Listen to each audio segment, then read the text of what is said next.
I think we've all struggled with turning a narrow spaghetti strap in the past. So I decided to ask some folks at Seamwork for their tricks, and I got some surprising answers. Robin, what's your favorite way to turn a spaghetti strap? Oh, I use a bobby pin. What about you, Gina? My favorite method is cording. How about you, Meg?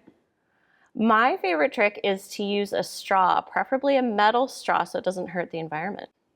I got so many surprising answers that I decided to try out 3 of them along with my own tried and true way of doing it. So let's see which one is best. So when you're sewing a spaghetti strap, you're usually sewing a long, narrow tube that you then need to turn inside out. So there are 2 challenges that I find. One, because you need to trim the seam allowance to be pretty small, it can sometimes fray, and that really sucks. I'll show you how to help with that in a second, and then I'll show you a couple more bonus tips at the end. And then 2, it's hard to turn something that's so narrow. So let's see if these 4 tricks from me and the team help with that. So by the end, I want to know which is the fastest, so we're going to time each one, and which felt the easiest, so I'm going to rate them on our seam ripper scale from super easy to super hard. All right, let's go. So I'm starting with 4 strips of fabric here for the 4 different techniques that we're going to do. And here's a little trick for you. So you can cut your strap on the bias so it has a little bit of stretch, and that does 2 things. It makes it easier to turn, and it also makes it less prone to fraying. So what I do is I cut the strip on the bias, and that just means cutting it at a 45-degree angle on the fabric, which gives it a bit of stretch, and then press and stretch. So you want to stretch it while you press. All right, so to actually test this out, this is what we're going to do. I'm going to explain each method really quick to you, and then I'm going to go and do it at the machine, and we're going to time that to see how long it takes. So the first method we're going to do is Gina's favorite, and for this, you'll need a length of cording that's a little bit longer than your strip. Here's what we're going to do. We're going to take the cording and lay it down the middle of the fabric strip lengthwise. We're going to stitch across the top, the short edge, then we'll fold it around. We'll stitch down the length, we'll trim it, and then we'll use the cording to pull the fabric right side out.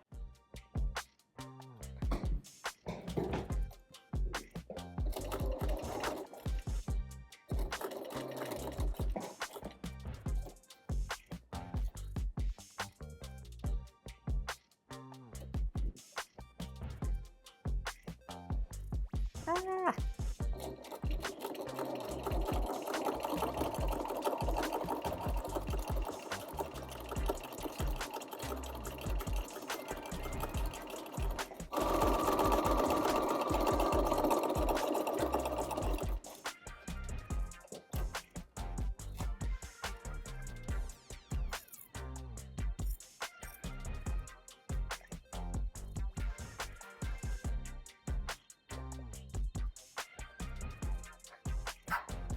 Oh, got it.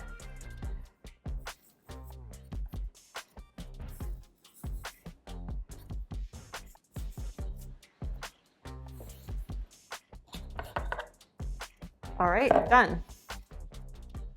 All right, let's move to trick number 2, the bobby pin. This was Robin's trick. Okay, so for the bobby pin trick, what you're gonna do is we're gonna fold this lengthwise, and we're gonna stitch down the length of it, just like normal. Then we're gonna cut a little slit in the fabric, about 1/2 inch from the short end here. So we'll cut a little slit there, and then we take the bobby pin and we put one end of the bobby pin through the slit and one end through the top of the tube, and we use that to push down and turn it right side out. So let's give this a shot.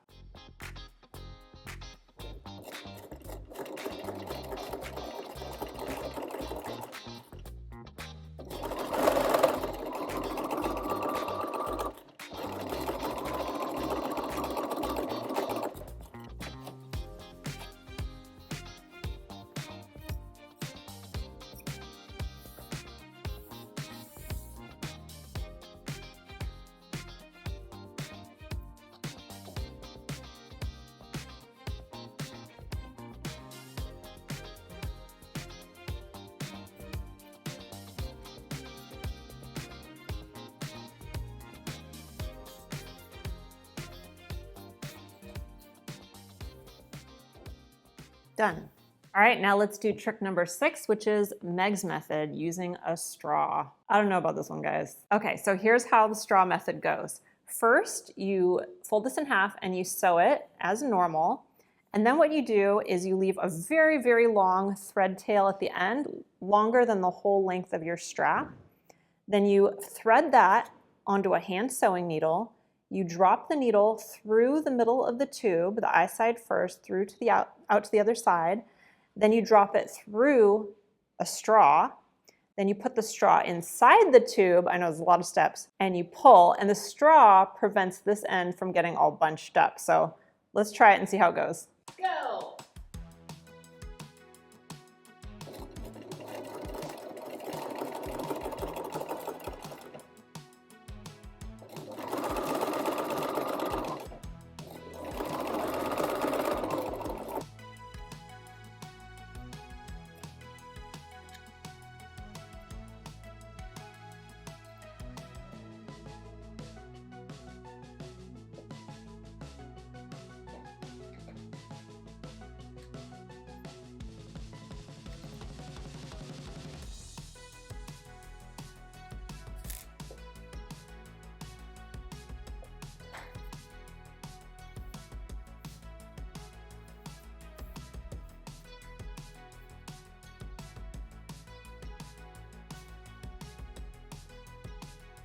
That actually works pretty well. Are you done? Almost, no, not quite. Done. We have a winner! Really? Wow. Now I'm going to show you the method that I usually use, which is to make a flat strap rather than a rounded one, and it involves no turning at all. So that's what I used on my ash dress here that I'm wearing today. So for this method, all you have to do is turn the long edges over, just like you're making bias tape, turn them to the center, then turn again, just like you're making bias tape, just like this, and then stitch. So it makes a flat strap. And go.